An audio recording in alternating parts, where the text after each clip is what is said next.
अस्सलाम वालेकुम। Sports on के साथ मैं हूं आपकी मेज़बान हिना नियाजी और हमारे साथ इस वक्त शो में मौजूद हैं इरफान ज़हीर साहब जो कि स्पोर्ट्स एनालिस्ट हैं और इसके अलावा आज हमें प्रोग्राम में एक बहुत ख़ास मेहमान ने ज्वाइन किया है। हमारे साथ इस वक्त मौजूद हैं मुजाहिद जमशेद साहब जो कि साबिक टेस्ट क्रिकेटर हैं। अस्सलाम वालेकुम, कैसे हैं सर आप सुनाइए ना, कैसी हैं आप? बिल्कुल ठीक। इरफान साहब आप कैसे हैं? जी अल्लाह का शुक्र, अल्हम्दुलिल्लाह। बड़ा ऑनर है जी, मुजाहिद भाई ने आज हमें ख़ास टाइम दिया हमारी रिक्वेस्ट पे, और हम चाहेंगे कि आज जितनी भी क्रिकेट से रिलेटेड चीज़ें आज इनसे डिस्कस करें क्योंकि बड़ी गहरी नज़र रखते हैं। बड़ी इतनी भी नहीं गहरी रखता है जितनी आप रखते हैं, क्योंकि मेरा ख्याल जब से ये प्रोग्राम स्टार्ट हुआ है तो एक दो प्रोग्राम मैंने भी देखे और काफ़ी माशाल्लाह अच्छा प्रोग्राम जाने के साथ साथ जो सबसे इम्पोर्टेंट चीज़ होती है कि चीज़ों को लोग सुनना चाहते हैं, वो सारी चीज़ें मेरा ख्याल बिफोर टाइम आपने डिस्कस करी, उसी तरह के रिजल्ट चल रहे हैं जिस तरह आप नॉर्मली यहाँ पे बैठ के बात करते हैं। तो इट्स गुड साइन कि फ्यूचर में देखेंगे ये स्पोर्ट्स को, ये चैनल किस तरह लेके चलता है। नहीं, हमारा बड़ा वी आर वेरी कीन कि हम इसको नेक्स्ट लेवल पे लेके जाएं और आप जैसे क्रिकेटर्स को हम इनवाइट भी करते रहे और लोगों को मैक्सिमम कोशिश भी यही होती है कि इस तरह के क्रिकेटर्स आएं। और वैसे भी ना अगर आप दूसरे कंट्री की बात करें जो स्पोर्ट्स कल्चर कंट्रीज होते हैं ना, वो बड़ी जल्दी डेवलप होते हैं और उनसे ना सिर्फ हेल्दी एक्टिविटी प्रमोट होती है, उसके साथ साथ आप स्पोर्ट्स में इतना इन्वॉल्व होते हैं। दुनिया की सबसे ज़्यादा वॉच की जाने वाली जो वो स्पोर्ट्स है, तो इससे ना सिर्फ इंसान की हेल्थ और उसकी जो एक्टिविटी है, उसकी इन्वॉल्वमेंट है, वो अपने कामों के साथ साथ अपनी सेहत के लिए भी ठीक होती है। तो ये इस गुड साइन। अगर हम यहाँ पे बैठे हुए हैं तो this lot of things to talk about, जिसमें मैं हमेशा इस चीज़ पे हमेशा खुश होता हूँ कि पाकिस्तान को 2-3 ऐसे चैनल आने चाहिए जो स्पोर्ट्स को प्रमोट करें। बिल्कुल बहुत ज़रूरी है, हमारी सेहत के लिए बहुत ज़रूरी है। और फिर जिस तरह से आपने बात की कि लोग बहुत ज़्यादा पसंद करते हैं और क्रिकेट की अगर स्पेसिफिकली बात करें तो भाई व्यूअरशिप बहुत ज़्यादा है। ये तो सेकंड रिलीजन बन चुका है ना अब हमारा एशिया के अंदर, खासतौर पे पाकिस्तान और भारत के अंदर, तो इसको तो रिलीजन के तौर पे अब लिया जाता है और सब उसी तरह। और पूरी नेशन को ये प्लेयर अगर आप देखें तो जिस तरह का एनवायरनमेंट आजकल चल रहा है, जो टेंशन का एक माहौल बना हुआ है, उसमें आप देखेंगे आप लोगों ने रिलीज है ना। अच्छा, वैसे मैं इरफान साहब की इस बात से एग्री नहीं करूंगी। मुझे लगता है इरफान साहब इतने नर्व रेकिंग मैचेस होते हैं और आखिरी बॉल पे आके जब मैच फंसता है और जो वो सिचुएशन होती है तो वो भी बहुत टेंशन वाला माहौल होता है। टेंशन का तो होता है लेकिन हमें मजा भी तो आता है ना उसका, वो ब्यूटी भी है। देखिए आपकी बॉडी की कैपेसिटी बिल्डिंग है, क्योंकि आप हर वक्त जब चीज़ों को देखते हैं आपके जो बॉडी की हीट अप होती है या आपके नर्व्स जो कभी कंट्रोल में होते हैं कभी कंट्रोल में नहीं होते, क्योंकि हम अक्सर कहते हैं कि पाकिस्तान अगर वहाँ पे गया है उसको क्रिकेट खेलनी चाहिए, नो डाउट हर कोई बात करता है कि एग्रेसिव क्रिकेट खेले, लेकिन मैं कहता हूँ कि कंट्रोल एग्रेसिव क्रिकेट खेले। ऐसा नहीं है कि आप एग्रेशन में हर चीज़ भूल जाए, जिस तरह हमने देखा कि जीता हुआ मैच इंडिया के अगेंस्ट, जीता हुआ मैच इंडिया के अगेंस्ट गले पड़ा हुआ। अच्छा, मैचेस की थोड़ी सी बात करते हैं। मुजाहिद साहब, कल का जो मैच हुआ इंडिया और बांग्लादेश के दरमियान, और हमारी अगर पाकिस्तानी नेशन की बात करें तो सारे लोग जो हैं वो बांग्लादेश पे रिलाई कर रहे थे कि बस किसी तरह बांग्लादेश ये मैच जीत जाए ताकि पाकिस्तानी टीम के जो है वो चांसेस बढ़ जाएंगे सेमीफाइनल में जाने के। क्या कहते हैं, कल क्या हुआ?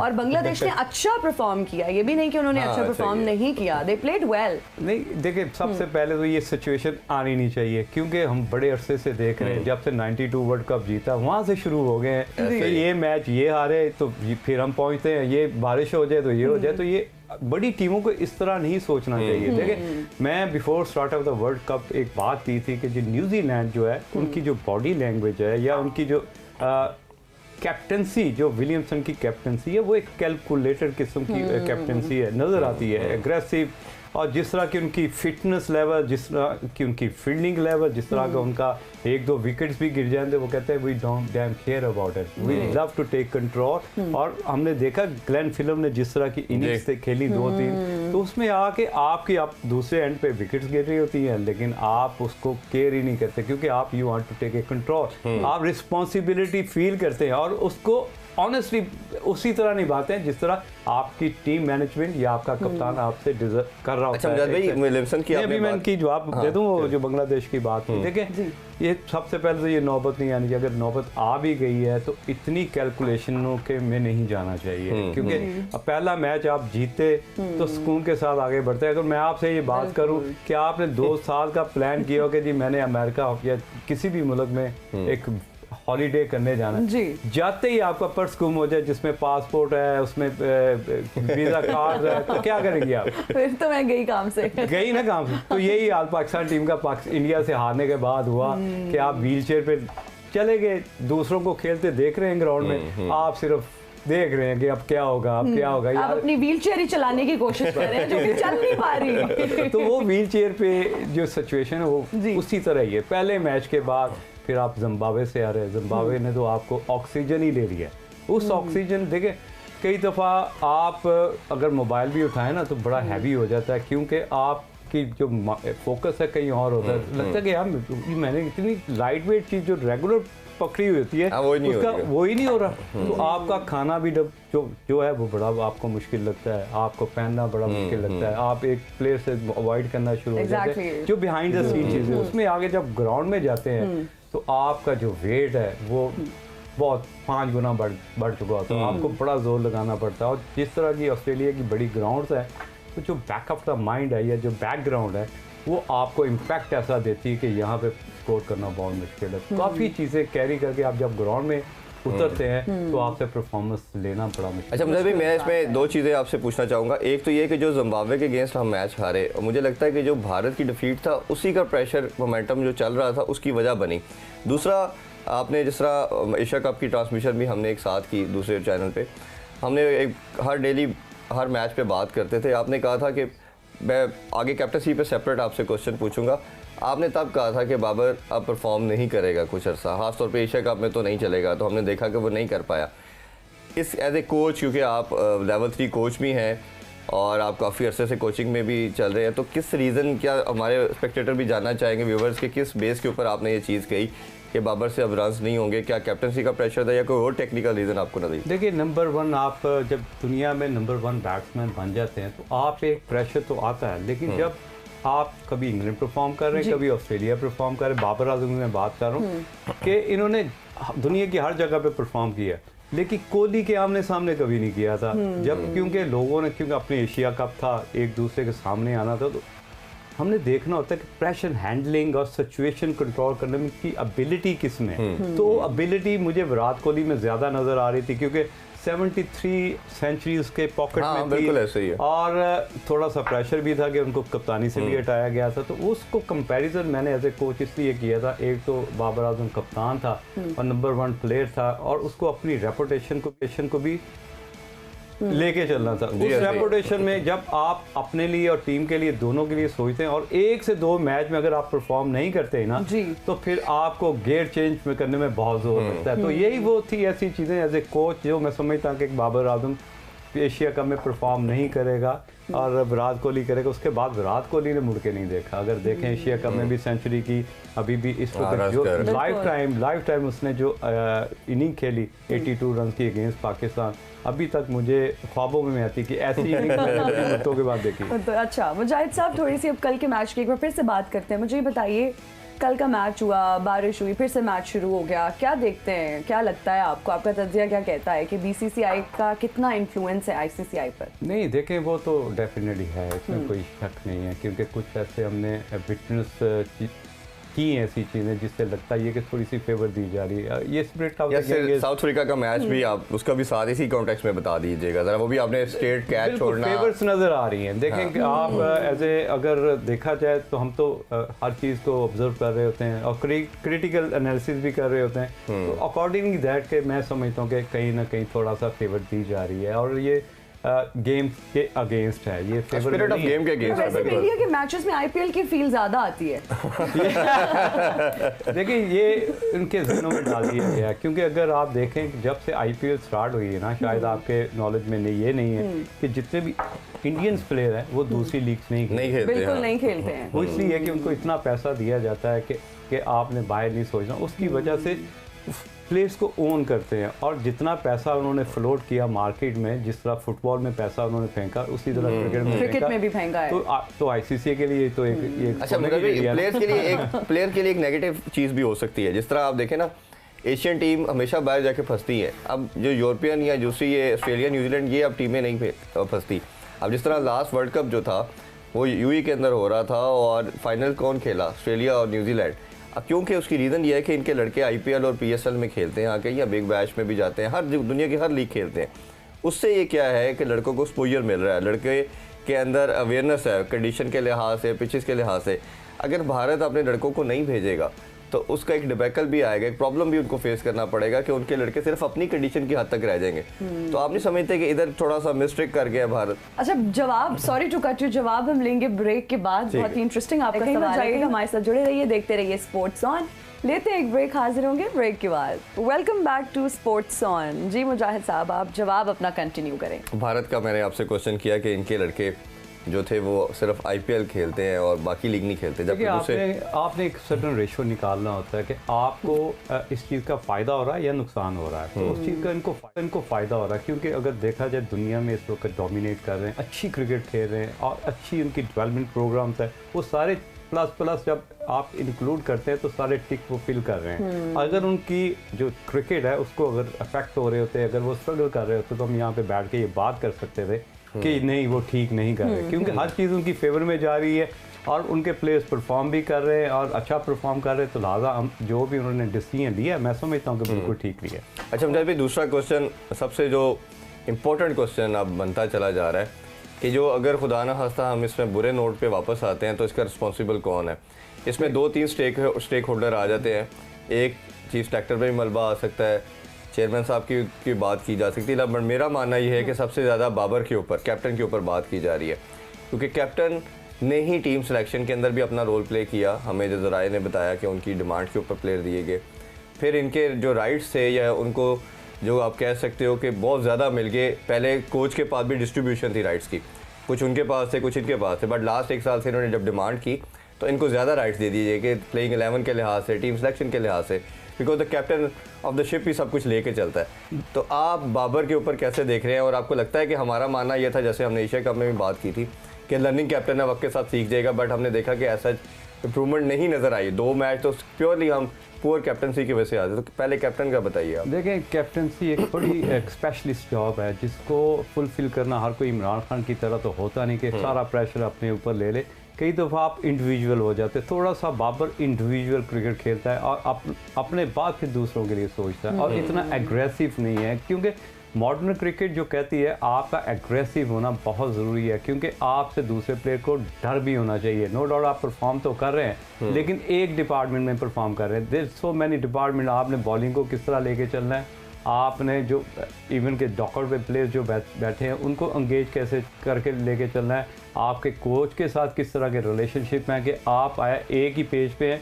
तो ये काफ़ी फैक्टर्स होते हैं जिसके बाद आप एक कामयाब कैप्टन होते हो। अदरवाइज हमने देखा काफ़ी चीज़ों को लैग किया उन्होंने, और अपनी जैसे उनकी परफॉर्मेंस का लेवल नीचे जाता है तो आप देखें पूरी टीम सफ़र करती है। तो ये चीज़ें ऐसी। अच्छा, आपको नहीं लगता कि ये पहले परफॉर्म कर रहे थे तो एक्सपोज नहीं हुए, जैसे ही इनकी परफॉर्मेंस थोड़ी बिलो गई, लो बाहर गई तो एक्सपोज हो गए? और जिस तरह हमने ओपन की बात की कि ओपन इनको नहीं करना चाहिए, फ़खर को दायरे का यूज़ करना चाहिए, बट इस पर रिजल्ट है कि मैं ही ओपन करूंगा या रिजवान ही करेंगे, तो ये आपको लगता है ये सारे रीज़न बन रही है? इनाम पता क्या है कि जब आप अगेंस्ट रिजवान और बाबर बॉलिंग करते हैं तो आपके प्लान बड़े आसान होते हैं एज ए बॉलर, क्योंकि उन्हें पता है एक तो इन्होंने दायरा नहीं टपाना, इनके पास पावर शॉट्स नहीं है, वो नहीं। तो वो एक स्पॉट ढूंढ के वहाँ पे बॉलिंग गैप्स मिल जाए तो मिल जाए, लेकिन आपको वो विथ नहीं देता। आप अपने कदमों का इस्तेमाल करके चांस ले सकते हैं, लेकिन जो मॉडर्न क्रिकेट की रिक्वायरमेंट है कि आपने उठा के मारना है, पहले 6 ओवर्स में अटैकिंग क्रिकेट खेली है, वो हमें पिछले 2 साल से नहीं नज़र आ रही। तो इस माइंडसेट को चेंज करना पड़ेगा, वरना हमारी क्रिकेट जो है ना वो आगे नहीं बढ़ सकती। ठीक हो गया। मुजाहिद साहब, आज की अगर मैच की थोड़ी सी बात करें, आज साउथ अफ्रीका के साथ पाकिस्तान का मैच है, किस तरह से देखते हैं आज के मैच को? और फिर साउथ अफ्रीका इस ग्राउंड पर पहले भी खेल चुके हैं, लेकिन पाकिस्तान अभी तक नहीं खेला। क्या समझते हैं कि साउथ अफ्रीका को इस चीज़ का कोई एडवांटेज होगा? देखिए, एज ए प्रोफेशनल तो मैं इन चीज़ों को बिलीव नहीं करता, क्योंकि आप में अडेप्टेबिलिटी और एडजस्टमेंट होनी चाहिए अकॉर्डिंग टू पिच। आपको पता है कि आपके पास डाटा एनालिसिस भी होते हैं, आपको बताया जाता है कि इस पिच पे ब्रेक हो रहा है या पहले बैटिंग करके आपको फ़ायदा है या नुकसान है, किस टीम कम्बिनेशन के साथ आपने इस ग्राउंड में उतरना है, वो सारी चीज़ें आपको बिफोर टाइम पता चल जाती हैं कि हमने करना क्या है। लेकिन इसके से जो अबव ऑल जो परफॉर्मेंस लेवल उसको आपने इन्हेंस कैसे करना है, इमीडिएटली आपको डबल डोज आज करनी पड़ेगी। जो प्लेयर्स इस वक्त परफॉर्म नहीं कर रहे उनको परफॉर्म के साथ साथ डबल परफॉर्म करना पड़ेगा। तो ये चीज़ें आज वो सारे टूल्स आपको इस्तेमाल करने पड़ेंगे जिस टूल्स के आपके पास उस वक्त आपके बैग में पड़े हुए हैं, आपके माइंड के अंदर पड़े हुए हैं। आज वो टूल्स आपने यूटिलाइज करने, अदरवाइज पहले ही बड़ी मुश्किल में, वो कहते हैं ना रजिया फंस गई गुंडों में तो फंसे तो हैं आप, तो निकलना कैसे? आपके पास एक ही ऑप्शन बचती है, play cricket, play hard, stay hard. अच्छा मुझे भी हमने इंटेंट की बात क्रिकेट में बहुत की कि अग्रेसिव क्रिकेट खेलनी है। अब दुनिया की क्रिकेट चेंज होती जा रही है, साइंटिफिक होती जा रही है, बट हम उसी एक स्टेट ऑफ माइंड के साथ खेल रहे हैं। हम चाहे बैटिंग की बात करें तो पावर प्ले को यूज़ नहीं कर पाते, फिर इसी तरह मिडिल ओवर में फंस जाते। इवन बॉलिंग के अंदर भी हम पावर प्ले में विकेट्स के लिए जाते हैं, बट जैसे ही हम देखते हैं, चाहे एशिया कप का फाइनल देखा या भारत के अगेंस्ट मैच देखा, हम ब्रीदिंग स्पेस ओपोनेंट को खुद प्रोवाइड करते हैं 7वें 8वें ओवर से लेके 13-14 ओवर तक। जब बैट्समैन जब उसमें थोड़े सेटल डाउन हो जाते हैं, फिर आपके अगेंस्ट एंड में हिटिंग हो जाती है। तो आपको एक तो इंटेंट का बताइए, एग्रेसिव का मसला हमारा चल रहा है बड़े टाइम से, उसके बारे से आपकी क्या राय है? सेकेंडली हमें कोचिंग कहीं नज़र नहीं आती। कोच का काम ये होता है, चले कैप्टन पे हम ज़्यादा ऑनर्स तो थ्रो कर रहे हैं, बट हर टीम के अंदर देखें कि कोच का भी बड़ा रोल है। कोच आपको प्लान ए प्लान बी देता है, अगर ये सक्सेसफुल नहीं हुआ तो फिर उसकी तरफ लेके चलता है। मैं सॉरी टू से, जब से मिकी आर्थर थे और सरफराज का कॉम्बो, तो हमें चीज़ें नज़र आती थी, डिस्कशन नज़र आ रही होती थी, आल्दो अभी भी शायद हो रही होंगी, but execution in the ground हमें कुछ नज़र नहीं आता।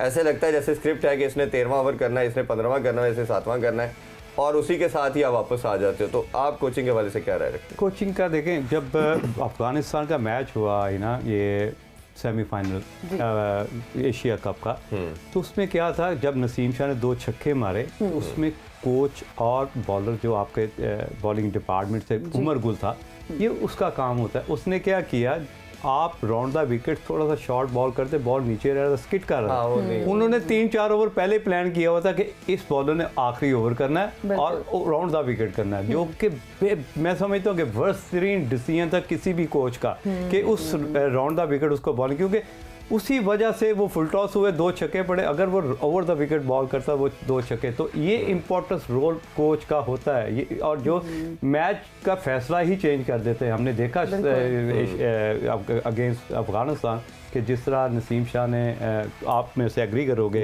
आपने देखा कि बजाय उसने इस तरफ से बात की थी, तब उसने राउंड द विकेट ओवर किया। तो कई दफ़ा आपका मैच का फैसला ही आपकी बैड कोचिंग और बैड कैप्टन पे होता है। तो नो डाउट मैं हमेशा इस चीज़ पे बिलीव करता हूँ कि कप्तान का रोल, जिस तरह मैं विलियमसन को बड़ा हाईली रेट करता हूँ कि वो जब मैच स्टार्ट होता है वो 10 रन आगे होता है, वो प्रोएक्टिव कैप्टन है और वो 2 माइक्रो सेकंड दूसरी टीम से आगे सोचता है। तो ये वो चीज़ें होती हैं, किसी भी कप्तान के पास अगर नहीं होगी तो हमेशा स्ट्रगल करता हुआ नजर आएगा, जिस तरह बाबर स्ट्रगल कर रहे हैं। बिल्कुल आपने सही कहा, और इरफान साहब और मैं भी आए दिन इस पर बात करते थे कि कैप्टन की परफॉर्मेंस का अच्छा होना बहुत ज़रूरी है, क्योंकि पूरी टीम को लेकर चलना होता है। फिर game awareness is very important again. Irfan साहब बताइएगा कि इस ग्राउंड पर जो है वो टॉस जीतना कितना मैटर करता है, क्योंकि अभी तक 4 मैचेस यहाँ पर हुए और उन्हीं टीम्स ने मैचेस जीते जिन्होंने पहले बैटिंग की। क्या समझते हैं कि पाकिस्तान अगर पहले बैटिंग करता है तो क्या चांसेस बढ़ जाएंगे मैच जीतने के? पाकिस्तान, मैंने शायद पहले भी है ना, हमने डिस्कशन की थी कि जो टीम दुनिया से कॉन्ट्ररी है ऑस्ट्रेलिया, बाकी तमाम कंट्रीज के अंदर जो T20 के अंदर चेज करती है साइड, वो ज़्यादा सक्सेसफुल रहती है। बट इन ऑस्ट्रेलिया क्या है कि जो पहले खेलती है वो ज़्यादा सक्सेसफुल रहती है। 80-90% यही स्टैट्स बताते हैं हमें। मुजाहिद साहब तो उधर खेले भी हुए हैं, ये भी हमसे एग्री करेंगे। तो पाकिस्तान अभी वैसे भी एक शेल के अंदर है, हमारे प्रेशर में है बैट्समैन तमाम, उन्होंने रन्स नहीं किए हुए, तो चेज करते हुए तो डेफिनेटली ऐड ऑन हो जाएगा प्रेशर। अगर उन्होंने बड़ा स्कोर कर दिया किसी जगह पे साउथ अफ्रीका ने, तो हमारे बैट्समैन जो है उस प्रेशर में आ जाएंगे। हमें करना क्या है कि पहले बैटिंग करें विदाउट एनी फेयर, एक क्रिकेट खेलें, एग्रेसिव इंटेंट के साथ जाएं, और उसके साथ साथ उनकी कोशिश ये है कि वो बड़ा टोटल बोर्ड पे लगाएं। वो लगा लेते हैं तो मेरा ख्याल है कि हमारी टीम के पास इतनी बॉलिंग लाइनअप अभी भी दुनिया की बेस्ट बॉलिंग लाइनअप है, खासतौर पे जब से वसीम जूनियर अच्छा बॉल कर रहा है 5वें बॉलर के तौर पे, तो हम उनको इजीली कंटेन कर सकते हैं 160 से पहले। तो मेरा ख्याल है कि 70 से पहले, तो ये अगर इतना टोटल लगाना हमारे लिए बहुत बेनिफिशियल होगा। ठीक हो गया। ओके जी, यहाँ पे लेंगे एक ब्रेक, हाजिर होंगे ब्रेक के बाद। देखते रहिए sports on. Welcome to sports on. Mujahid sahab, आपसे एक बहुत टेक्निकल सवाल है हमारे एशियन बैट्समैन उस तरह से ऑस्ट्रेलिया में अच्छा परफॉर्म क्यों नहीं कर पाते? बहुत सारे फैक्टर्स पे बात भी की जाती है। आपको क्या लगता है कि बारिश इसकी एक बड़ी वजह है, पिच जो है वो मॉइस्ट हो जाती है, ह्यूमिडिटी हो जाती है वहाँ पर, या फिर समंदर का होना? थोड़ा सा इस पर भी बताएं और टेक्निकल रीजंस बताएं कि वजूहात क्या हैं अच्छी परफॉर्मेंस ना देने की। देखें, सबसे इम्पॉर्टेंट चीज़ होती है, एज ए कोच मैं आपसे ये बात करूंगा कि वहाँ पे आपको जो आई लेवल है वो 6 इंच ऊपर करना पड़ता है, आपके शोल्डर को ऊपर करना होता है, क्योंकि आप जब जो बॉल की डायरेक्शन वो लास्ट मोमेंट पर चेंज हो रही होती है। तो हमें आदत होती है एशिया में कि थ्रू द लाइन कोई स्विंग नहीं हो रहा, कोई सीम नहीं हो रहा, तो आपने बॉल देखा उठा के मार दिया। ज़्यादा एशियन प्लेयर्स की परफॉर्मेंस ना करने की वजह है क्योंकि जब ये कनेक्ट विद द बॉल करते हैं वो इन बिटवीन करते हैं, या उसको पूरा राइज नहीं होने देते, या अभी राइज होने वाला होता है वहाँ तक पहुँच नहीं सकते। तो ये इन बिटवीन खेलने से क्या है, एक तो एलिवेशन और जो speed part of the bat है वहाँ बॉल नहीं लगता। 6 इंच ऊपर लगने से आप जब शॉट के लिए जाते तो ऊपर लगने से ज़्यादा एलिवेशन मिलती हैं। ये बहुत सीरियस लैग करते हैं। जितने भी एशियन प्लेयर्स वहाँ पे जाते हैं स्ट्रगल करते नज़र आते हैं। वहाँ पे अडेप्टेबिलिटी अगर देखें, सूर्या कुमार यादव उस पहली दफ़ा गया, उसने अडेप्ट किया अपने आप को। उसे पता कि मेरे एल्बो किस तरह मैंने हाई रखने हैं, कौन से शॉट को मैंने फिनिश कहाँ होना। एंटीसिपेशन बहुत इंपॉर्टेंट है ऑस्ट्रेलिया पे कि फिनिशिंग कहाँ हो रही, क्योंकि लास्ट मोमेंट तक जो बॉल है उसकी डायरेक्शन चेंज हो रही है और राइज हो रहा होता है, जिसकी वजह से आपकी फोर्स भी कम हो जाती है और आपको आइडिया नहीं होता कि मैंने इसको अपर कट मारना है या लेग स्टंप इसको लेग की तरफ ऊपर खींचना, जिसकी वजह से टॉप एज ज़्यादा लग रहे हैं। अगर आप देखें कि मिडिल स्टंप पे भी जो बॉल अभी डायरेक्शन चेंज कर रहे थे, वहीं पे उसको हिट करने कनेक्शन विद द बॉल जो है बैट का वो सही नहीं, उनकी टाइमिंग ठीक नहीं है, जिसकी वजह से हमेशा हमने देखा स्ट्रगल करते हुए। तो शाहिद साहब, ये टाइमिंग किस तरह से बेहतर हो सकती है? क्या प्रैक्टिस करने की ज़रूरत है? क्या समझते हैं? जी, प्रैक्टिस में एक प्रेफर है। आप भी तो प्रोग्राम करने से पहले एक प्रैक्टिस करती हैं, अभी आपको प्रोग्राम से पहले भी मैंने जो डिस्कशन की, तो practice preparation is very important. आपको अकॉर्डिंग जिस तरह की पिचेस है, अडेप्टेबिलिटी में आपको माहिर होना पड़ेगा अगर आपने हाईएस्ट लेवल पे परफॉर्म करना है। आप देखें कितनी बड़ी गलती की, मैं गलती तो नहीं कहूँगा क्योंकि जिस तरह शाहीन अफरीदी और फ़खर ज़मान यहाँ से रिहैब करके इंग्लैंड से वहाँ गए, टोटल एनवायरनमेंट चेंज हुआ, जो वेदर है उनके लिए चेंज हुआ, लेकिन हमें वो दोनों स्ट्रगल करते नजर आए। उस तरह के फिटनेस नजर नहीं है। अगर वो शाहीन अफरीदी का वो जो रन आउट है, वो अगर रन आउट फिट होता प्लेयर तो वो दो था, बड़ा आसान से हमने देखा उस रन आउट की वजह से हम अभी तक फंसे हुए हैं, क्योंकि अगर वो मैच टाई भी हो जाता तो सुपर ओवर में जाता तो हम जीत सकते थे, लेकिन ऐसा हुआ नहीं, तो हम हर जगह पे फंसे। अच्छा, मैं बिफोर आपसे ये जानना चाहूँगी हम अनफिट प्लेयर को क्यों लेके गए। एक दूसरी चीज़ मैं आपसे पूछना चाहूँगा इसी कॉन्टेक्स्ट के अंदर कि हमने देखा अभी तक इस वर्ल्ड कप में 2 दफ़ा सिर्फ 200 प्लस हुआ। एक पहले मैच में न्यूजीलैंड ऑस्ट्रेलिया में, और फिर दूसरा साउथ अफ्रीका ने बांग्लादेश के अगेंस्ट 205 बनाया। तो आप कैसे देखते हैं कि बहुत उस तरह रन जिस तरह हम सब कॉन्टिनेंट की पिचेस के अंदर देखते हैं, एशियन पिचेस पे देखते हैं, या इवन इंग्लैंड के अंदर भी बड़े रन स्कोर होते हैं, तो कम रन होने की क्या रीज़न? जैसे हिना ने भी थोड़ा आपसे पूछा, तो क्या आपको बेसिक रीज़न लग रही है? नहीं, हिना ने बड़ा टेक्निकल सवाल किया। देखें, आजकल जिस तरह बारिश हो रही है, मैं ऑस्ट्रेलिया में प्रोफेशनल भी खेल रहा हूँ, पाकिस्तान के लिए भी खेल रहा हूँ, मुझे पता है कि कौन सी ग्राउंड के साथ समंदर है, हवाएं कैसे चलती हैं, उनको टैकल कैसे। देखिए, ये आसान काम नहीं होता। जब आप बॉलिंग के लिए भागते हैं, अगर पीछे से हवा आ रही है और अपोजिट आपके विंड है, तो काफ़ी मुश्किलें होती हैं। इवन के हमने देखा कई दफ़ा कैच ड्रॉप होते हुए, उसमें कई फैक्टर्स होते हैं। कई दफ़ा आपको रिफ्लेक्शन ऑफ द लाइट्स पड़ जाती हैं, कई दफ़ा विंड आगे ले जाती है, तो ये सारी चीज़ें आपको एडजस्ट करनी पड़ती हैं। आप में इतनी अडेप्टेबिलिटी होनी चाहिए एज ए प्रोफेशनल, क्योंकि यू गॉट पेड, आपको पैसा मिलता है खेलने का। 5 to 9 जो जॉब है, आप you are a professional and there is no lame excuse in professionalism. तो ये इन चीज़ों से हट के सोचना चाहिए कि आगे कैसे बढ़ना, परफॉर्म करने की जो एबिलिटी है या इन्हेंसमेंट है, उसमें आपको क्विक लर्नर होना पड़ता है, स्पेशली जब आप इस तरह के इवेंट में जाते हैं। मेगा इवेंट है, बड़ा इवेंट है, अगर यहाँ पे परफॉर्म करें, अगर कल बात करें, सूर्या कुमार यादव नंबर 1 हो गए हैं, रिजवान नंबर 2 पे आ गया, उस सिचुएशन में ये ताकत मिलती किसी भी बैट्समैन को, क्योंकि जब आप एक प्लेयर की रैंकिंग चेंज करते हो तो that means you are favouring a Indian player, क्योंकि इससे उसको 10-15 रन की और एनर्जी मिलेगी जो कि हमें नजर नहीं आती, लेकिन ये अनसीन एनर्जी है कि आज मैं नंबर 1 बन गया हूँ, अब मैंने I need to perform more better. तो मीन्स के वो जो है ना बिगर एंड बेटर बनने की ख्वाहिश ये आपको और ऊंचा लेके चलती है। तो अच्छा, ये चीज़ें ऐसी हैं। मुजद भाई इसमें आपसे एक और बड़ा इंपॉर्टेंट क्वेश्चन है, आप कोचिंग के अंदर भी हैं, किसी भी प्लेयर की डेवलपमेंट के लिए फंडामेंटल जो रूल है वो आपका वो ये है कि आप डोमेस्टिक खेलें। सूर्य कुमार यादव की बात करें तो 80+ मैचेस वो डोमेस्टिक अभी इस कम एज के अंदर खेल चुका है। हमारा अभी जो करंट लॉट है इसके अंदर सिर्फ 2 प्लेयर हैं जो डोमेस्टिक रेगुलर खेलते हैं, जिसमें हमारे पास पहला नाम इफ्तिखार का आता है, जो मैंने पूरा इस पर रिसर्च की, और दूसरा हमारे पास नवाज़ आता है कि जो थोड़ा फ्रीक्वेंट खेल रहा था। उसके अलावा एक प्लेयर भी आपको नहीं ऐसा मिलेगा जो हमारा डोमेस्टिक खेलता है, सिर्फ PSL या नेशनल T20 कुछ दिनों की क्रिकेट खेलते हैं। तो अब ये बताइए, जब आपकी बेसिक और फंडामेंटली ठीक नहीं है तो आप जिस तरह सूर्य कुमार यादव हर जगह की डॉक्टरेबिलिटी कर रहा है तो वो एक सिस्टम के तहत आया और पूरा उसको लेके चल रहा है। इसी तरह अगर उसको मैं थोड़ा सा लंबा करूँ क्वेश्चन को, तो आप इंग्लैंड के प्लेयर्स को देख लें, ऑस्ट्रेलिया के प्लेयर को देख लें, ये जैसे ही इंटरनेशनल क्रिकेट खत्म होती है ये अपनी डोमेस्टिक की तरफ वापस चले जाते हैं, कि अपनी बेसिक नहीं छोड़ते। तो उस हवाले से आपकी क्या टेक है?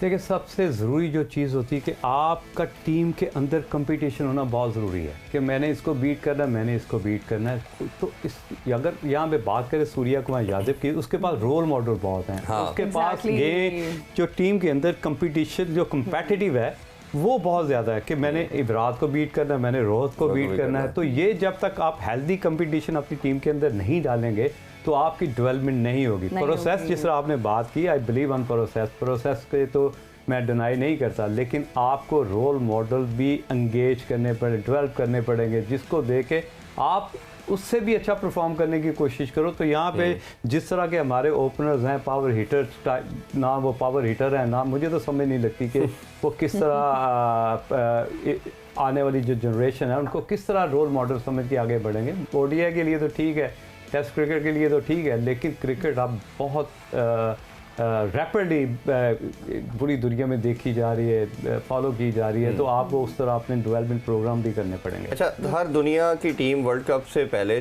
5-6 मंथ पहले अपनी प्रिपरेशन स्टार्ट कर देती है।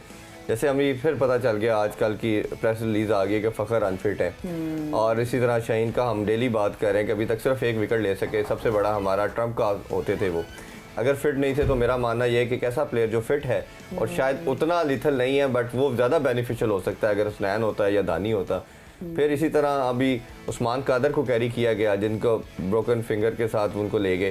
तो आपको क्या लगता है कि क्या ये लैक ऑफ हमारे पास डगआउट के अंदर वो स्ट्रेंथ नहीं है, उस वजह से इन्हीं को कैरी किया गया, या कोई नेपोटिज्म का कल्चर अभी तक हमारा परवेल कर रहा है कि ये दोस्ती यारी निभाई जा रही है, या हमारे पास पीछे टैलेंट ही कोई नहीं है कि हमें बस इसी तरह ही सर्वाइव करना है? देखिए, जब आप बड़े इवेंट में बड़ी तैयारी के साथ जाना पड़ता है। देखें, मुझे याद है कि मैं एयरपोर्ट पे उतरा तो एक बीप हो गई, तो उन्होंने मेरा बैग साइड पे कर लिया। तो जब उन्होंने चेक किया, जो भी उनके कस्टम ड्यूटी ऑफिसर थे, तो जूतों के अंदर थोड़ी सी मिट्टी लगी हुई थी। अच्छा। पूरी टीम चली गई, मैं बाद में गया। बात करने का मकसद ये है कि जब आप एक मुल्क से दूसरे मुल्क में जाएं तो मेक श्योर जो आपका जो बैकअप माइंड है, वो जो जमी हुई मिट्टी है उसको यहीं से क्लीन करके जाएं, वरना इसी तरह आपको स्ट्रगल करनी पड़ेगी। आपके अलार्म बीप करते रहेंगे, कभी आप स्कोर करेंगे, कभी नहीं करेंगे, इस तरह के बीप जो है आपको तंग करते रहेंगे। तो मैं मेक श्योर जब आप बड़े इवेंट के लिए एक मुल्क से दूसरे मुल्क जाएं तो पिछली बातें पीछे भूल जाओ और उस तरह की प्रिपरेशन करके जाओ जिस तरह की वहाँ की डिमांड है। तो डिमांड ये है कि वहाँ पे आपको पावरफुल होना पड़ेगा, आपको जो अपनी चीज़ें इंडोर्स करनी पड़ेंगी, वो जो आपने परफॉर्मेंस जितनी भी टॉप परफॉर्मेंसेज है वो आपको अपनी मेमोरी में लेके जानी पड़ेंगी, जिसकी वजह से आप एटलीस्ट उसका 30-40% भी देना तो एटलीस्ट आप मैच नहीं हारेंगे। बिल्कुल सही कह रहे हैं आप। अडेप्टेबिलिटी की आपने बात की और अपने हमें एग्रेसिव क्रिकेट को भी देखना चाहिए, बहुत ज़रूरी है इन सारी चीज़ों को। क्विक लर्निंग की आपने बात की कि हमें जल्द वो चीज़ें अडॉप्ट करनी चाहिए और सीखना चाहिए।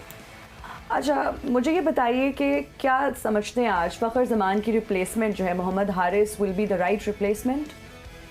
देखिए, पहले वो मैच खेल चुका हुआ, लेकिन मैं समझता हूँ कि एक यंगस्टर के लिए एक चांस है कि वो मेगा इवेंट में अपने मुल्क के लिए खेलेगा, और अगर वो परफॉर्म कर दे उस परफॉर्मेंस का फ़ायदा ही ना जिस तरह विराट कोहली ने किया उसकी टीम को जितवाया। देखिए मैं आप 100 करते हैं जिस तरह सचिन तेंदुलकर 100 करता है लेकिन टीम को फ़ायदा नहीं होता, तो आज तक वो इस चीज़ को रिग्रेट करता है। परफॉर्मेंस मैं उसको मानता हूँ जो टाइमली हो और टीम के लिए बेनिफिट हो। ठीक हो गया मुजाहिद साहब, अभी भी क्या 0.009% कोई चांस है पाकिस्तान का सेमीफाइनल में पहुंचने का?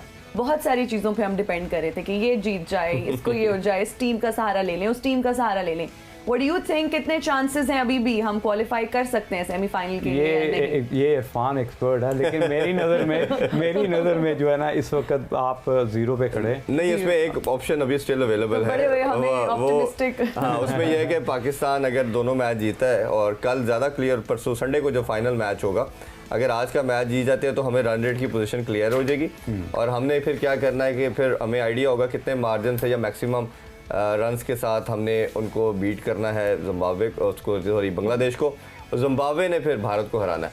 अगर ये ऑप्शन हो जाती है तो एक लास्ट अच्छा ये ऑस्ट्रेलिया में ही ना मैच हो रहे हैं, मुझे याद है कि ऑस्ट्रेलिया की इतनी बड़ी ग्राउंड है, अगर एक कोई शॉट लगे आपको 3 दफ़ा एट ए टाइम भागना पड़े ना, अगर आप अपनी जगह पे खड़े फिर भागना पड़े, फिर आप 3 ओवर गेम से आउट हो जाते हैं क्योंकि आपकी ब्रीथलेस हो जाते हैं। आप कहते हैं कि मेरी तरफ बॉल ना है, तो ऐसी ग्राउंड में इस तरह की कैलकुलेशन फील्डर भी करते हैं कि ऐसे हो जाए, तो ये तो सांस चढ़ाने वाली बात है ना। अब भी नेचुरल और जो रियलिटी है, रियलिस्टिक तो हमें पता है कि बहुत रेयर चांस है, बट देयर इज ऑप्शन। अब पाकिस्तान ने कभी सोचा था हम जिम्बाब्वे से हार जाएंगे, तो we lost the match, but you never know. ये बात भी देखें बात पता है ना, देखो बात ये है कि जिम्बाब्वे ने अगेंस्ट पाकिस्तान पर्थ के अंदर टॉस जीत के खुद बैटिंग की। इसका मतलब उनको, जब आप टॉस जीत के बैटिंग करते हैं इसका मतलब सेल्फ बिलीव कि हम इसको बीट कर सकते हैं, कॉन्फिडेंस से फिर और होता है ना। वो और बात है कि आपने 133 या 130 रन किए, उसके बाद जो उन्होंने जोर लगाया, जो उनको सांस चढ़ा, क्योंकि 130 रन को डिफेंड करना, बिल्कुल कप्तान की कैलकुलेशन, अगर एज ए कैप्टन बात करूं, इतनी कैलकुलेशन करनी पड़ती है, आपको बजटिंग करनी पड़ती है, किस बॉलर को कब लगाना है, किसको रोकना है, किसको कौन से एंड से बॉलिंग करवानी। तो उस बजटिंग में जिस तरह जिम्बाब्वे ने 1 रन से पाकिस्तान को हराया, तो मैं वो जो एक डरावने ख्वाब की तरह, आप पहला मैच नहीं भूले इंडिया के अगेंस्ट, अगला मैच फिर उससे बड़ा डरावना ख्वाब। उसके बाद मुझे नहीं लगता कि आप कई दफा टेबल पे बैठते हैं खाना खाने तो सीधे हाथ से आप फॉग पकड़ना शुरू हो जाते हैं, तो इस तरह के आप जो है ना उस गेम से आउट हो जाते हैं, फोकस आपका आउट हो जाता है, उस फोकस को रीग्रुप करना बहुत मुश्किल है। और मेरा ख्याल है कि अब जो आपके पास यू हैव लॉस्ट एवरीथिंग, तो अब मेरा ख्याल है लड़के बेहतर परफॉर्म करेंगे। बात है ना, do and die, and we have nothing to lose. अब हमारी परफॉर्मेंस बहुत मैटर जी करती है। बिल्कुल मैं एक मजे की बात बताऊं, अगर आप किसी दुकानदार को बॉल के पीछे भागता देखे ना, हाँ जी, तो कई दफा बॉल से आगे निकल जाता है, तो देखने वाले हंस पड़ते हैं क्योंकि उनको पता चल जाता है कि यार ये तो नॉन क्रिकेटर है। तो कई दफा आप इस तरह की सिचुएशन में फंस जाते हैं कि आप जब तेज खेलते हैं तो उसमें आप बहुत कुछ लूज कर जाते हैं। बिल्कुल सही कह रहे हैं जी। हम उम्मीद करते हैं कि पाकिस्तान जो है वो आज मैच जीते और सेमीफाइनल के लिए क्वालिफाई कर जाए। आगे फर्दर जो भी पॉसिबिलिटीज इरफान ज़हीर साहब ने बताई, thank you so much Irfan Zaheer साहब। मुजाहिद साहब बहुत बहुत शुक्रिया, आज आपने हमें ज्वाइन किया, हमारे बहुत स्पेशल गेस्ट थे जी। मुझे इरफान ज़हीर साहब और मुजाहिद साहब को दीजिए इजाज़त। अल्लाह हाफिज़।